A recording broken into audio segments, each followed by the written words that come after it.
State Rep Chris Coutu, who's been part of the show for a long, long time, and I'm happy he's agreed to come on here on this Friday. Good morning, sir. How are you?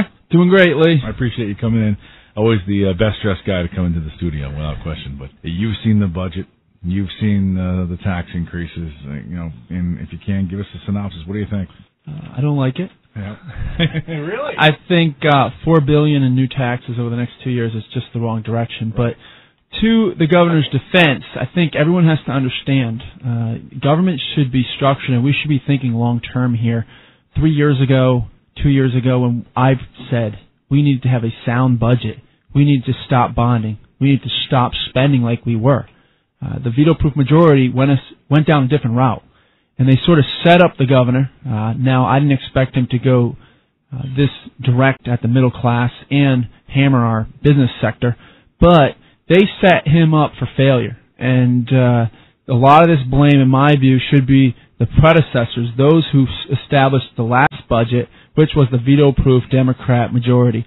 A few of their members challenged it, but far too few. And I think $4 billion in taxes, income tax, sales tax, yoga tax, haircuts now are in the equation. They raised the 6% tax on hospitals. Mm-hmm. A lot of people aren't aware of that one. I didn't know that. He also talked about making tech schools become local property, basically an asset of the community, but also property taxes have to pay. So Grasso Tech, Groton, wow. The idea would be you would pick up that $20 million plus school.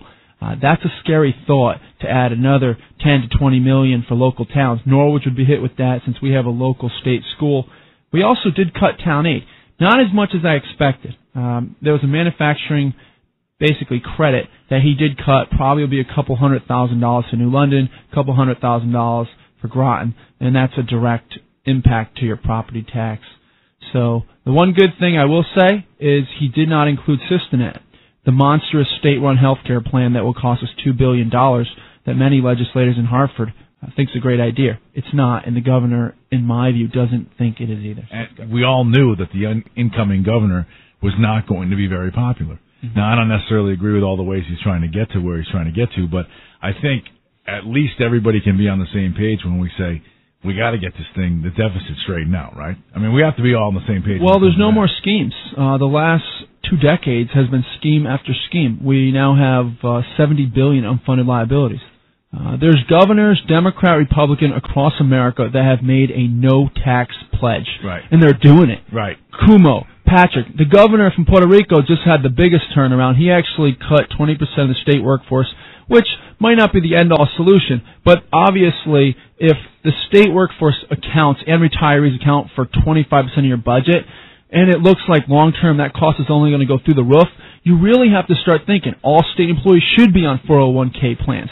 Should their extra overtime, paid sick leave, and all the other kickers they get, their bonuses, $50 million every other year, we're looking at $325 million in increases to payroll over the next 2 years. Should all of these things also add to their retirement? No, they shouldn't. It's not right. And there's a breaking point. I think the line has been in the sand for a couple of years. It just took this final straw to send people over the edge and really say, you know what, we're fed up, we're sick and tired of it, we're not going to really go in this direction, we're going to challenge government, and it's about time. Well, don't you think that's a solution that needs to be investigated? Lee, it's common sense. Exactly. If you give your kid a nickel, he knows that he can only get a piece of candy from the nickel machine. The bottom line is spending. We could fill in the hole like we did 2 years ago with a couple billion in taxes, a couple billion in bonding, federal aid. Right. What happened? It was quicksand, but we really didn't change the structural problems with the state budget. So now 2 years later, we're adding a bigger tax, and we're actually cutting the safety net. We're raising taxes on hospitals. So what was done 2 years ago was nothing less than delaying the inevitable. The federal government's doing the same. They're actually facilitating poor habits at the state level and municipal level to spend. We're going to keep on printing money. Sooner or later, the day of reckoning comes. That day has come. And I really believe the state's going the wrong direction. We've had the common sense proposals on our website. You can go to my website, Rep Coutu, and look exactly what I'm proposing. It's been proposed for the last year, and this is not what we're proposing. And I've been critical and harsh because my background is in finance, is in statistics. And I knew the obvious end-all would be a massive tax increase. When you're expanding government, you've got to find a way to fund it. And the only option left on the table after no more bonding capacity, you can't get any more money from the feds, is taxes. So, I hope you look me up and you kind of see that I'm a little bit more than just a guy in a suit. Unless we really do, like every other family, every other small business in the state has done, cut spending, you're going to see absolute chaos. And I've been saying this for probably 2 years. This is what's going to happen. Property taxes are going to go up this year considerably because the towns, especially if the unions don't come to the table at the municipal level, which from what I'm hearing, they are coming to the table. Teachers' unions are going to be stepping up this year and stuff. But regardless, unless there's literally a cut in spending at the town level too, you're going to get a big property tax increase. Tuition in colleges is going to go up quite a bit. These other taxes are across the board just pounding businesses and just the general public sector. But the one constant for the last 2 decades has been the budget has went from $6 billion now to $20 billion. And our debt service, as I always tell Lee, went up 700% in the same time. So from $220 million annually going to pay debt, now it's up to $1.7 billion.